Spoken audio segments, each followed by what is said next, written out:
Greetings and welcome to Hot Topics from the Soul. I'm your host, Dr. Valerie Parker Hagan, and I'm so happy to be here with you after the election is over.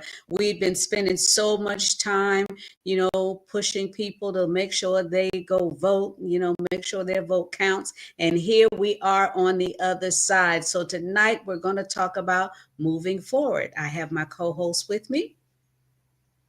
Well, good evening, and good evening.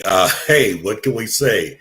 It's 1 week later, and it seems like so much have happened, so much have changed, and we're going to find ways to navigate and let's move forward. Yeah, you know, let me say, I was so disappointed that we lost all the way across the table. I mean, I said, okay, we lost the presidency, but then to lose the House and the Senate, it was just like, oh no, we have no filters. So we have to definitely make sure we do what the Word of God says is pray. Yeah, and that is easy to say because there will be those that will contend. Well, we prayed beforehand. And I think there's such a bigger scope there. And definitely for the ones that are listening tonight, we want you to really take time to share this. If you're watching, share this on your page, share this with others, and definitely be a follower of this page because there's some very interesting discussions that are coming up. And I think that it is important because, let me take it from this perspective. Most definitely, this was a shocking result. Even if it's in terms of how widespread this was inside of things. But it was also shocking for many because of the fact of the elements that was on the table, the different things. It was probably one of the most divisive elections of our most recent times in the sense of the fact that people were chiming into different things. There were those that was appealing to the fact of, economy, better prices, and more money, and all kinds of things that they were saying. But they seemingly abandoned any thought about character, about morality, Morality. about anything such as that. They abandoned anything that even had made any sense about what I would like to call the rule of order, the Constitution. That seemingly was nowhere in people's mind because we heard the cry of people talking about protecting democracy and many different national themes was like talking about the fact of defend democracy, defend democracy, demand diversity, defeat poverty. You had all kinds of things happening. And what we discovered that those things were apparently not as important in people's scope of priorities as we may have thought they were. And as a result, here we are. Terrifying. That's all I can say. That's the only thing. I tell you, the next morning, I went to bed heavy and I got up the next morning saying, please don't let it be true. Please don't let it be true. And then, because I already knew as far as the presidency was concerned that it was already lost. But the next morning, I was optimistic and hoping that it did not go all the way across the border. So it's frightening, and people really don't understand exactly what happened and what they did or what they didn't do, because we had a lot of undercover people that voted, but they voted the opposite way. And understand that the Democratic Party is very liberal. That's one of our downfalls, is that we be kumbaya and want to be friends with everybody. So that's one of the things that was detriment to us losing the election. And there should be policies and there should be a standard that's lifted up before the people. And for them to say that this person has more character, more morality than anybody else is frightening. It just shows the mindset of the American people, and for them to want to see harm done to one nationality, all this person has to do is speak a word, and then we could be eliminated just because that person spoke a word. So that in itself is frightening.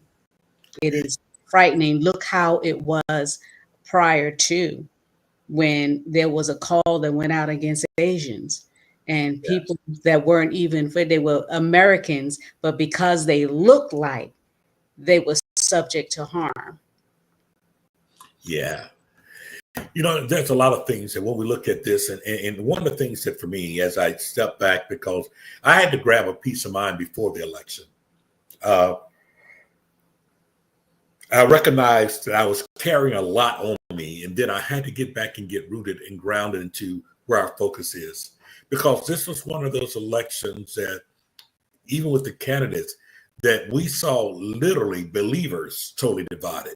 The body of Christ divided. Which is frightening. It's very frightening. It's very frightening because somewhere along the line, we're singing the same hymns and same praises and the same worship song in different congregations, and yet still we are subscribing to a whole different type of mentality in what is good. And I understand some of the things that was out there. I totally understand. I understand that people had the issue with abortion. I understand people had the issue with the thing that kept being talked about, LGBTQPRS. TUV community of not being funding. I just could never grasp all the thing there. I understand all that. And what you're saying inside of that, I wasn't voting for those things at all. I wasn't voting for those things. These wasn't things that was on a ticket that's in front of me. However, you got to think about who was the torchbearer, the character of the torchbearer, the misogyny of the torchbearer, the awful presentation of the torchbearer, and a person who had no regard for law, constitution, order, any of those things. And I think for most people, and let me say this, because we're still called to pray for them. He's in my prayers. I pray for the president-elect. I pray for them all. I mean, that's something that we're commanded to do. But I think here's the thing that really became confusing. Because what we saw was seemingly a blinding of eyes to all those things that used to matter. And if it had been someone else, it would still matter. How do I explain to the brothers and the people that I deal with when I'm in the prisons, of the ones that I'm dealing with that's out on the street? How do I deal with young men that can't even get a job because they have a felony? And yet still we are able to elect someone for the highest office in the land with 34 felonies. How do I explain that to them when they're talking about the fact, when I'm talking about being a God of a second chance and God doing all that, and they don't quite see it on their part, but they can see someone who have committed every fraud up under the sun and all those things there, and they get a free pass. But they can't even feed their families. They can't even they can barely get jobs. They are looked at and looked down upon. And what I'm saying is that all of a sudden, it just seemed like there was a different scale. There's a different scale for that. Now, there's a different scale. And there are a lot of people that are still rocked. I'm around people that are in depression. I've had to pray for people that are going through not only depression, that is going through the hurt, fear. There are folks that are afraid that they're going to be deported. Why? Because they've opened up Project 2025. They've read these things. Here's the thing that concerns me. In 2016, we was caught off guard. We didn't know. Nobody thought the president would even win. But we got a chance to see the performance. We got a chance to see the chaos. We got a chance to see a president go through 2 or 3 chief of staffs in one term. Go through, my God, go through all kind of people, his AGs, all those different people in one term. We got a chance to see the dysfunctionality. We got a chance to see those things. We got a chance to see a person who did not adhere to the rule of law, a person who wanted the shortcut, a person who said, forget about that. I know that we've done it this way all along, but we ain't going to do it this way. So how can you run a country when you refuse to abide by what's supposed to be the Constitution. And then imagine what it felt like.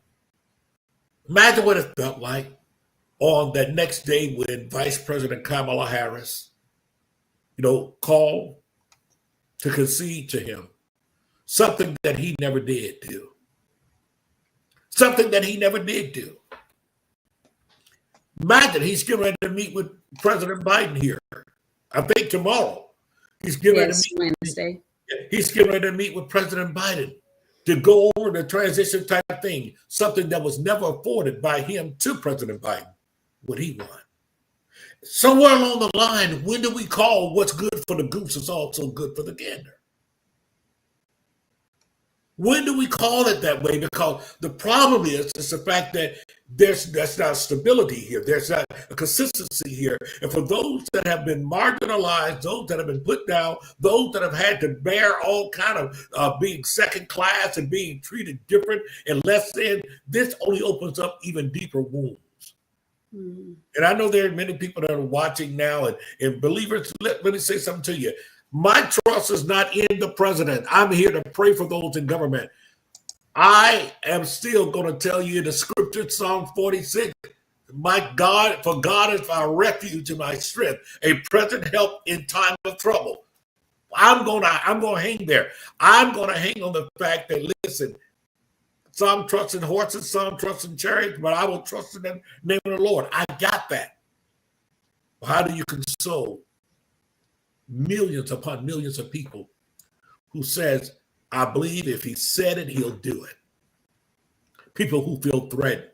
I'm dealing with people that are threatened because of certain things and certain provisions within this Project 25 that literally enacts the 14th Amendment and talk about almost basically being able to roll you back if you wasn't born, if your ancestry is not from here. That you could literally be, if you would, relegated back to where you are. You could be put out of the country. I mean, all kinds of crazy things. Does that mean his wife have to go too? No, because she's not from the wrong part. If you notice, most of the immigration and deportation is really only dealing with Black and brown people. Mm-hmm. Notice we talk about the southern border, the southern border, mm-hmm. Not those that are coming from Europe.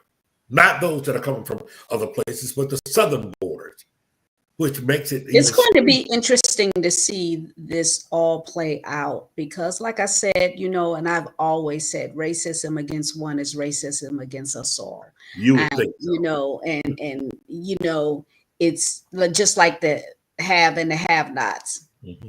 And, but one thing that I want people to know is none of this could have happened unless the Lord allowed it to be so. Bottom line. He rules and he speaks, and the hearts of the people spoke. Yeah. The hearts of the people spoke. Mm-hmm. Just like when Jesus was about to be crucified, there was a choice, Barabbas or Jesus. And because the crowd yelled the loudest, mm-hmm. the Lord was crucified. Yeah. Same scenario. Yeah. The people cried the loudest. Yeah. And this is what happens. So nothing happens unless God allows it to be so. So he will protect those that are his. So this is moving forward. I behoove you to get it right. We're going to have to put our alignment in the right place. See, one of the things I think is this. And religion. Right. Not exactly. Religion. Mm-hmm. We got to get the heart right. So I'm not talking about a denomination. I'm not talking about religion. I'm saying we need to have a connection and a relationship with the Creator and not the creature. In times of uncertainty, this is our reminder. Because in times of uncertainty, we have to understand that literally we have to anchor ourselves in our faith. And that reminds us that our ultimate security isn't found in worldly leaders. It's not found in worldly leaders or outcomes. And so that's that's why when you heard me reference earlier Psalm 46:1, God is our refuge and our strength in the present in the time of trouble. That encourages us to trust that God is the one that is sovereign and steady. He's rock steady, baby. Yes, he is. And even when circumstances change, God doesn't change. And that's what we have to look at. And the other part about it, we have to be able to navigate through it, Dr. Val, because we have to pray for guidance and peace. We don't, we're not jumping off the island. We're not jumping off the ship because of the fact there's been a new captain elected. Yeah, I heard a lot of people saying they're leaving the U.S., they're going to Canada. I said, if you're a certain age, you can't even go to Canada. You can't pick up residency there. I think it's 37, 36, 37. Wow. If you're above that, you cannot relocate to Canada. Wow. They don't want you as a liability because there's free health care there for all residents of Canada. So they feel that age on up, you're subject to have a lot of medical issues. But think about it. You just said something very important. So you said even Canada is concerned about this, and yet still they have free health care for everyone. And which in this country, when those things have been brought up by progressives and things, we said that was socialism. We said that was socialism because of the fact that everyone should have access to health care. Because for sure, if we live long enough, we're going to get older. Things are going to happen to our body. We're going to break down inside of that. And yet it's still one of the first things that's on the chopping block is once again trying to repeal the Affordable Care Act. Those things there are things that we need to think about. Why is it that we would not want people to have access to health care? Mm-hmm. Why is it that we would not want to see prices come down? I'll tell you why. Because unfortunately, in this western part of this world, the western part of this hemisphere here, it's the fact that it's a billion dollar industry. It is pharmaceutical. It's big pharma that rules and reign everything. So many things keep people sick. It doesn't get them well, where in many other countries outside of this Western Hemisphere, guess what? People pay to remain well, not pay when they're sick all the time. Mm-hmm. And so that's a whole different mentality inside of that. Imagine if you only paid your doctor basically to keep you well, that you're well. That'll be a whole different thing. We are generally paying for maintenance drugs. Right. Trying to maintaining things, but we're still dealing with one thing after the other. And we take so many medication, and now that has a side effect, and now you got another thing going on. It's a revolving door. No one is really looking for wellness. We're just looking for, if you would, just to be able to exist and to maintain. Right. And Dr. J, you saying it's I say it's a racket. Mm-hmm. I just turned 65 last month. Yeah. And I've been, for all these years, 65 years, I've been able to live this life without taking any medications. Now, all of a sudden, I need this medication and that medication because this is going wrong with this. I told the doctors, I said, I feel worse than I did before I walked in here. I said, I walked in here fine. I was, great. Now you're telling me I need to take this medication because something is going on internally that needs to be corrected. And I was like, so you mean to tell me if I didn't come in here to do my annual, that, I wouldn't have been here in a couple of months or a few weeks or days without this medication? So I've been giving them a handful because, they're like, they wanted to give me 4 different type of meds. And I'm like, I'm not doing that. I said, because you're not going to hustle me along with the rest of the cattle. Right. Because we all know that medications, when you take medications, there's side effects. Yeah. And the side effects drain you or attack other organs, just like they had people, all of us hustling up there to take the COVID shot. Right. Now we're finding out all these side effects because it hasn't went through the longevity of testing. It was just thrown at us. And now every year, every few months, there's a new one that they're saying we need to take. And then there is no way you keep taking these shots, different flu shots, the what do you call the one, shingles. All of a sudden, we need all these things. Well, we didn't need it before, but now we need it. It's because it's not $1 billion industry, it's $1 trillion industry, because Absolutely. imagine it going globally. And the thing about it, you're exactly right. So when we talk about, that's one of the things that we're talking about, the fear, we're talking about healthcare. People are concerned for many different reasons because the government is about to change. And you think about things that's been funded by the government. And it's interesting how one side will call things entitlement programs, while the other side saying these are necessary things for people to be able to have. One side said, look, we need to do away with all these entitlement programs and everything like that, where the other side said it's only reaching to help those that are unable to be able to necessarily afford it on their own. And my part in all of this is that regardless of who is president, what is the spirit that seemingly is over the country? Mm-hmm. What is the spirit is there? Yeah. It is amazing to me, and I noticed it in the years of the first administration, how people were so emboldened to say things and to be rude and to be crass and act as if you're a second-class citizen and to be misogynistic and xenophobic and everything else.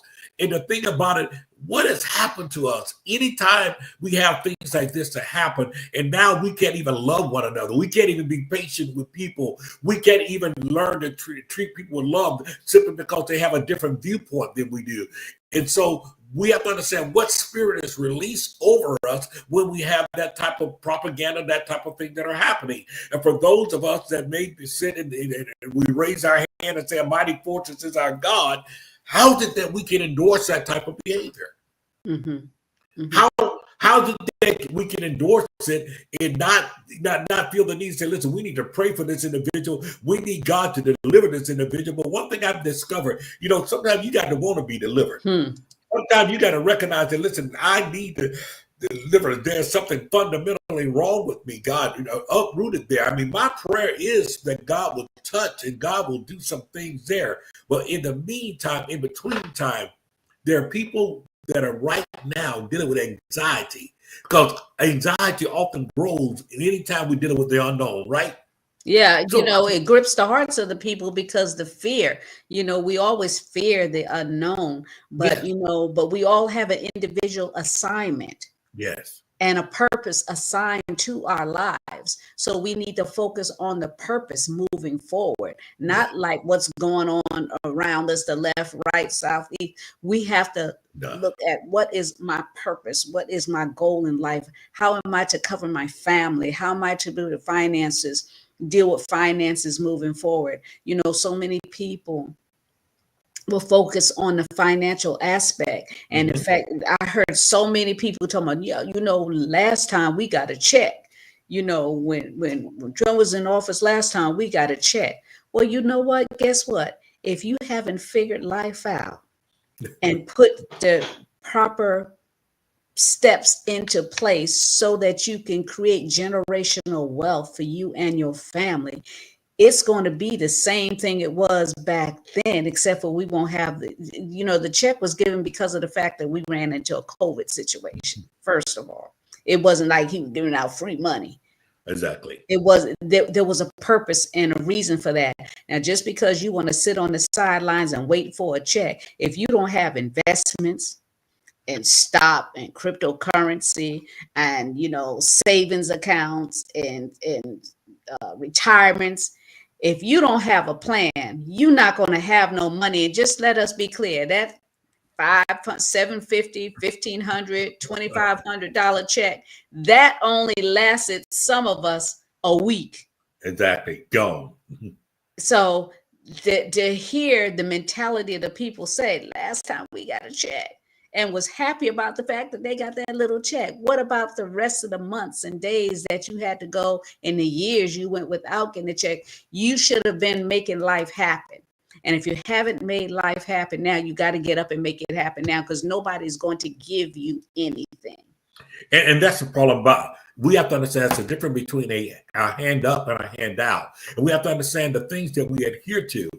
If we enable the people will never rise to where they need to be. And that's why I'm saying this is the time that we have to remain focused. I mean, let's get back to that place of praying for guidance and peace, because once again, be anxious for nothing. Be anxious for nothing. And that's what's being created, this sense of anxiety. Yeah. But be anxious for nothing, but by prayer and supplication, right? And with thanksgiving, make our requests known. And here's the most important thing, because I've dealt with people in a week's time that are having anxiety attacks, that are, oh my God, I don't know what's going to happen. I'm concerned. Companies, nonprofits are getting on the edge because they're thinking about where fundings are going to be cut and things, if it doesn't align up with their agenda, the agenda of the new administration, how those things are going to be cut. So people are dealing with those things. They are feeling powerless. And we know whenever people feel powerless, what happened? Fear stems from people feeling powerless, and as a result of that, all kind of things happen. But I have to go back to the fact of those of us that say that we believe, for God have not given us a spirit of fear, but of power, love, and a sound mind. And the thing about it, these are the things that will make us realize, are we trusting in man? Are we trusting in God's system? And I think ultimately that's what we have to look at. Like you said earlier, we have to have some plans. We have to look ahead with purpose. We have to understand the fact that, God, how is it that you want to use this? Because as I said to someone earlier today, this isn't the first time that the world have had someone that ruled with the iron fist. This isn't the first time that we've seen things happen like this. But through it all, listen, God was able to bring people through. Daniel was a prime example. The 3 Hebrew boys were prime example, serving up under kings that was ruthless and they ruled harshly and those things there. And yet they were still used in order to bring deliverance, meaning that Daniel and the 3 Hebrew boys was used to still bring deliverance and bring, if you would, the message of hope and breakthrough to the people. So here's the thing about it. America has chosen. And as you said earlier, even when Israel wanted a king like the other nations, God gave them what they wanted. Mm-hmm. America, you may have got what you wanted, but be cautious that you don't lose what you had. Yeah, this, I believe, I've been saying it.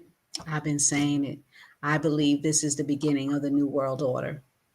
Absolutely. This is the beginning of the New World Order. People are like, well, it ain't all that. But yeah, this is the time that we'll start seeing the transition. We got Elon Musk talking about his robots and how he's making it affordable, $25,000. You can own one of my robots. And then this is the threshold where, we'll see cryptocurrency, accelerate.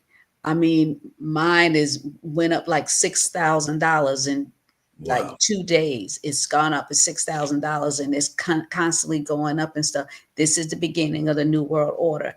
And, the word God's saying, knowing the terror that is to come, we persuade men to come. Mm-hmm. Come where? Come to God. Bring back the praying. Right. The praying church. Church ain't been praying. No. Individuals ain't been praying. They get caught up on me, myself, and I. This has been going on for a long time. And, to hear the incoming president say, yeah, I was told that God spared my life for such a time as this. He said somebody told him that. Never made any reference to even say that he was a believer, but yet a lot of the evangelicals say that he's God's man. Yeah, he is, to usher in the Antichrist. Yeah. And we have to understand, at the end of the day, and I say this very strongly, and regardless of who you voted for, I think this is a call for all of us to turn back to God. I'm not looking to a president, a world leader, to be God at all. At the end of the day, the scripture is clear. Except the Lord build the house. They labor in vain that buildeth it. Except the Lord watches the city. The watchman watches but in vain. And I think that is what's happened, is that perhaps that we put too much trust.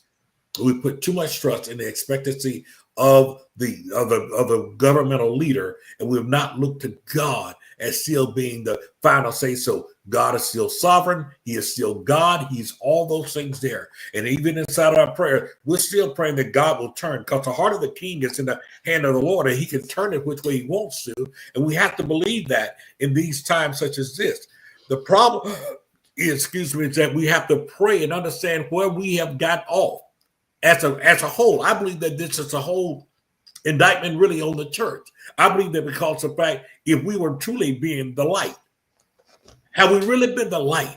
Or have we really been kind of caught up in our own thing? We're looking for our own fame. Our platforms is for fame. Our platforms is to be known. Our platform is for those type things there. And have we truly been the light in the midst of the darkness? And I wonder when we look at it, we too busy. Listen, we fallen out. We splitting about men and women days.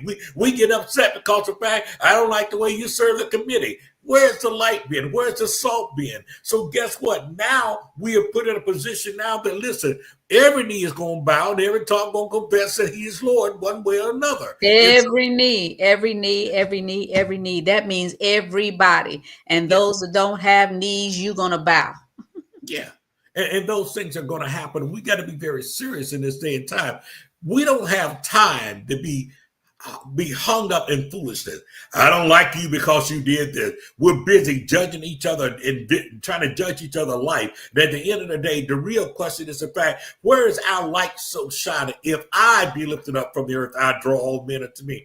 Are we lifting him up, or have we just lifted up our own names? Have we lifted up our own denominations? Have we lifted up our own things that we're doing? At the end of the day, let me say something to you. I believe this: when it goes well with the righteous, the Bible says the city rejoices. But are things really going well with us? Or have we become so self-centered that it is about us and not about him?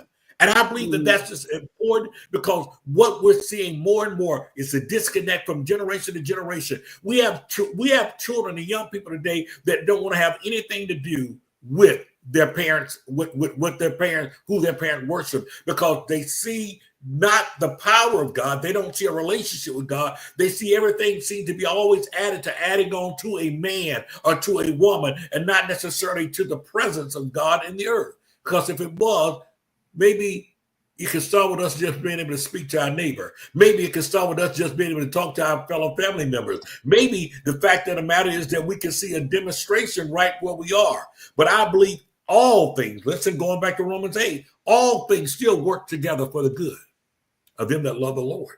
All things. You know, Dr. J, you said something that was very important. And this is why we're going to wrap up tonight with moving forward. We have to be our brother's keepers. Yeah. That means we have to love one another and start with inside our home, then spread out to our neighbors, our friends, and those associates and stuff. Get back to evangelizing and talking about the good news of God and how he sent his son to die and be a sacrifice for us. Get back to the basics of loving one another as you do yourself, because you know what? Days coming, we are going to have each other's back. We're not going to be able to rely on government. Right. Because we may be overlooked by government. So we have to fortify the fences around our neighborhoods and stand hand in hand and look after one another and embrace them with love. When I say be my brother's keeper, that means if somebody needs some bread and you have some bread, you share your bread. You know, and think about it. That is the thing that we saw as love. When we talk about communities of love, we didn't look to the government to do things for us. We learned how to do it ourselves. True ministry, true religion is being able to do just that. Are we ministering to the orphan and the widows? Are we ministering to those that are less fortunate? We live in a day and time where those that are called to be the distributors and the servants want to be served. And so when you want to be serving, you're not doing the service. There's something that is totally off about that formula. And I believe that we're being called back to the point that we're going to have to learn to be able to do so. Listen, and the true test of love is not whether or not you're going to love those that love you, but can you love those that don't like you? Can you still do for those that don't care about you? Can you still show God's love for folks that didn't vote like you? Can you still be that light to people? And I think that's what we got to get back to. At the end of the day, I look not unto a man, but I look unto God, who is what? The author and the finisher of our faith. Get back. Fight, forgetting those things that are behind us, but looking forward to those things that are before us. Let's move forward. Absolutely. Must move forward. And how do we begin? Loving one another as we do ourselves. And now, there are some people that say, well, I don't really love myself right now. Learn to love yourself. Look in the mirror and say that you're worth it, you're powerful, and you are the most beautiful person in the world. And it's not being what do you call it, proud or nothing, but Right. when you believe in yourself, then you have the ability to help others believe so that we can move forward in this dispensation that we're living in. And hopefully we can bring back the grace and mercy that was set before us. Yeah. Until next time, thank you for joining us. And don't forget to subscribe to Hot Topics from the Soul. Be blessed. Yeah, hot topics from the soul, reaching all minds, turning knowledge into gold. Yeah, hot topics from the soul.